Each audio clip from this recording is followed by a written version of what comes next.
घबराने की कोई जरूरत नहीं। मेरे बेटे की एंट्री मतलब इन बदमाशों को डिसेंट्री।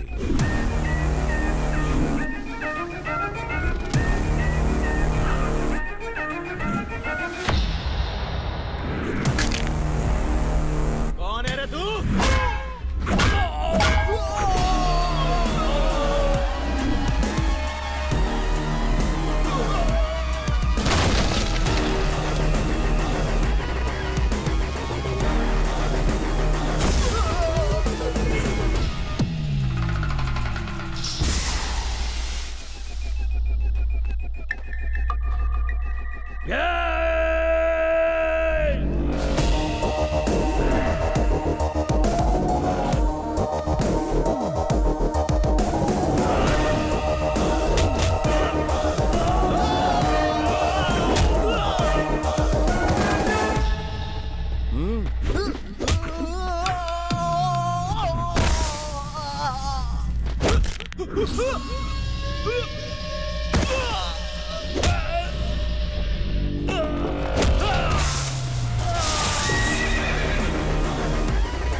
अरे बाप रे, गए काम से।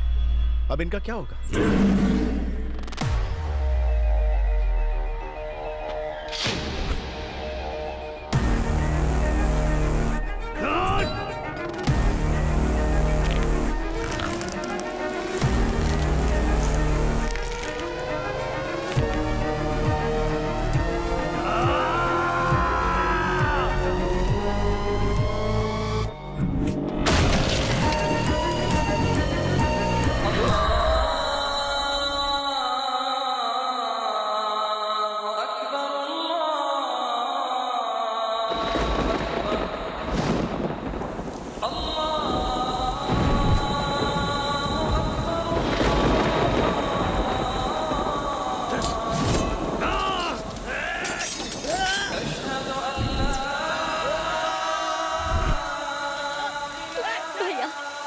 के दिल में अल्लाह का खौफ बिल्कुल नहीं है, वो मार देंगे उसे।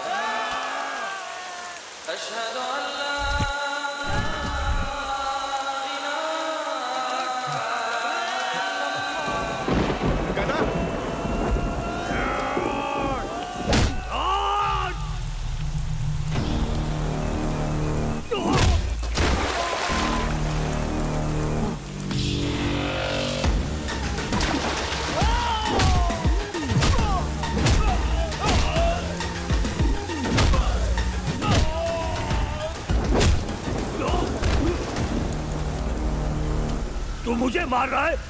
जानता है मेरा नाम क्या है? तेरा जो भी नाम, क्या तू खुद को बचा पाया? क्या खुद को पिटने से रोक पाया? तूने जो पाप किए हैं उसका बिल तुझे ही भरना होगा। दर्द और जख्म नाम या बैकग्राउंड के मोहताज नहीं होते। हर ना इंसाफी का मुंह तोड़ जवाब दूंगा, और जो कानून तोड़ेगा उसे तो मैं।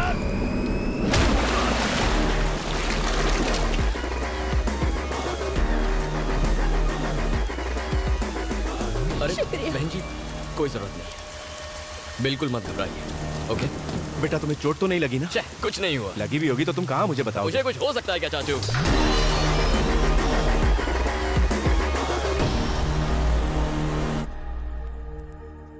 जयप्रकाश, तुमने अपने लोगों का भला करने के लिए और गांव में विकास के काम शुरू करने के लिए नौकरी से वॉलंटरी रिटायरमेंट लिया। I am so proud of you. कैसे आना हुआ? उमापति, मेरा जो अनुभव है मैं पूरे गांव को उसका लाभ देना चाहता हूं। पर आए दिन हो रहे कत्ल को रोकना मुश्किल हो रहा है। मुझे उम्मीद है सीएस होने के नाते तुम मेरी मदद जरूर करोगे। क्या कहा? कत्ल? कौन करवा रहा है? विक्रम धनुष। कल उसने इनके पिता को मार दिया। पता नहीं ये खून खराबा आखिर कब रुकेगा। आखिर उसकी प्रॉब्लम क्या है? इसे देखिए, यहां हरे रंग में ये खेती की जमीन है, 1000 परिवारों के लिए जीवन का आधार है, लेकिन वो लोग ऑयल रिफाइनरीज के लिए यहां पाइपलाइंस बिछाना चाहते हैं। ऑयल कंपनी से करोड़ों रुपए एडवांस में ले चुके हैं और खेती की जमीन खरीदना चाहते हैं। किसान अपनी थोड़ी जमीन सैक्रिफाइस करने को तैयार है। डेवलपमेंट हो तो कोई प्रॉब्लम नहीं, रोड, हॉस्पिटल, स्कूल, एयरपोर्ट बनाओ, कुछ भी। ऐसे कामों से गांव का विकास होता है, आने वाली पीढ़ियों को उससे फायदा होगा। वो तो अपने घर छोड़ने को तैयार है, पर हाँ, विकास का काम होना चाहिए। लोग अपनी जमीन उन कंपनीज को क्यों दे जो सिर्फ अपना फायदा देख रही हैं? अगर हमने उनकी बात मानी तो गांव की मिट्टी, वहां का हवा, पानी सब कुछ प्रदूषित हो जाएगा। दुख की बात तो यह है कि सीएम का बेटा इन सब प्राइवेट ऑयल कंपनीज का हिमायती बना बैठा है। बस इसी वजह से कोई हमारी मदद नहीं करना चाहता। इसमें मैं कुछ नहीं कर सकता। मेरी राय मानो तो उस आदमी से दूर रहो। तुम्हें लगता है सीएम की वजह से लोग चुप हैं? ऐसा नहीं है। असली पावर सीएम के बेटे में है। और तो और तुम यहां पर आए हो, इसकी जानकारी उस तक पहुंच चुकी होगी। वो किंग नहीं, किंग मेकर है। खैर चिंता मत करो, मुझसे जो होगा मैं करूंगा। पब्लिक की नहीं, अपने बारे में सोचो। वैसे अपनी बेटी के बारे में कुछ सोचा है तुमने? हाँ। बिन मां की बच्ची है, उसकी जिम्मेदारी अब तुम पर ही है। बस कोई अच्छा लड़का मिल जाए। ठीक है, मेरे साथ तुम घर चलो। माफ कीजिए, अभी इनके साथ आया हूं, फिर कभी आऊंगा। और बताइए, भाभी कैसी हैं?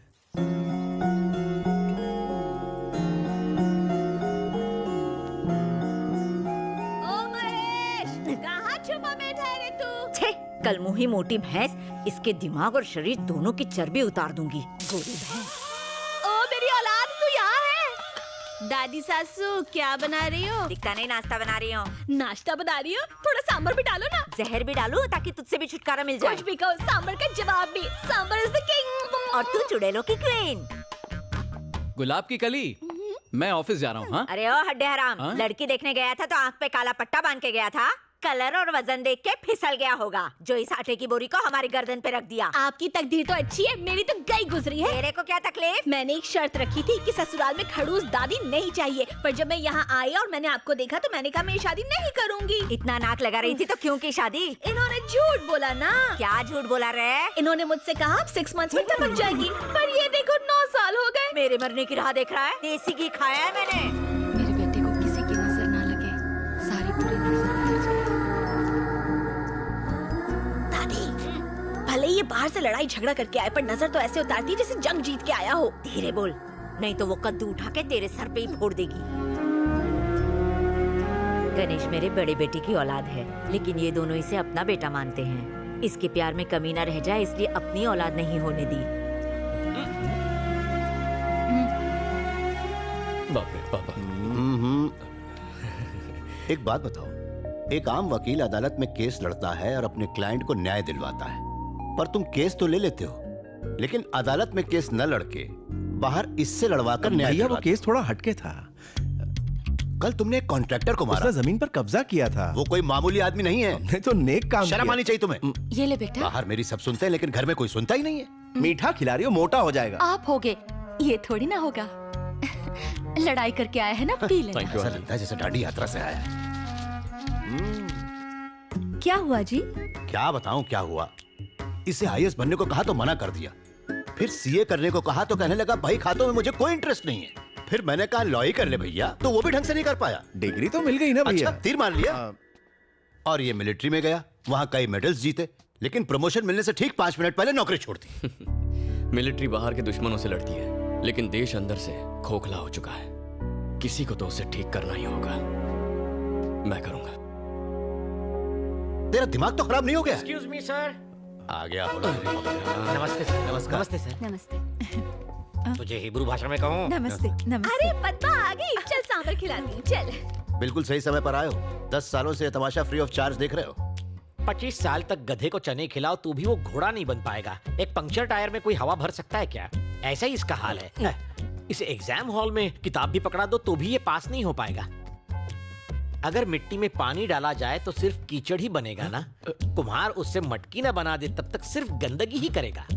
गूगल बाबा का सौतेला चेला हूँ, इसीलिए सबकी खबर रखता हूँ। सच की डकार अपने आप निकल आती है। You continue. इसे कोई फर्क नहीं पड़ता।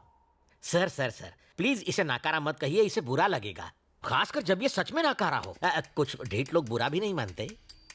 और दुखी मत होइए, आप लकी है कि आपका बेटा आपकी इतनी रिस्पेक्ट करता है। अभी 3-4 दिन पहले की बात है, मेरे घर के सामने 15वीं या 16वीं सिगरेट पी रहा था। उसी वक्त आपकी कार को आते देखा, इसने उसी वक्त सिगरेट नीचे फेंक दी और फिल्मी स्टाइल से सिगरेट को पैर से बुझा दिया। मेरे गार्डन से तुलसी के पत्ते तोड़कर बकरी की तरह चबाने लगा। फिर आपके सामने पहुंचा। बदबू को छुपाने के लिए सर इसने तुलसी खाई थी। देखो बालक, यहाँ बुद्ध मंदिर है। लॉर्ड बुद्ध जी का एक हाथ पेट पर और दूसरा हाथ आसमान की तरफ है। जानते हो इसका मतलब क्या है? बात पेट में नहीं रखी तो सीधा ऊपर। एकदम करेक्ट है। आपका बेटा इशारों में बात समझाना जानता है। जोक्स मारना छोड़ो, अंकल से कुछ सीखो। सॉरी सर, मैं उतना भी महान नहीं हूँ। मुझे ऊटी में एक इंपॉर्टेंट काम है, मुझे वहां सर्वे करना है, भैंसों की रिपोर्ट बनानी है।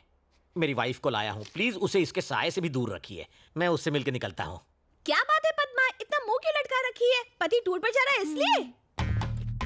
अरे वो महेश की तरह छोटा बच्चा थोड़े है ना, बुढ़ा हो चुका है, बॉडी पर तो झुर्रियां भी हैं, टकला भी हो गया है। तो वो घर पर रहे या बाहर, तू उसके लिए अपनी जवानी क्यों बर्बाद कर रही है?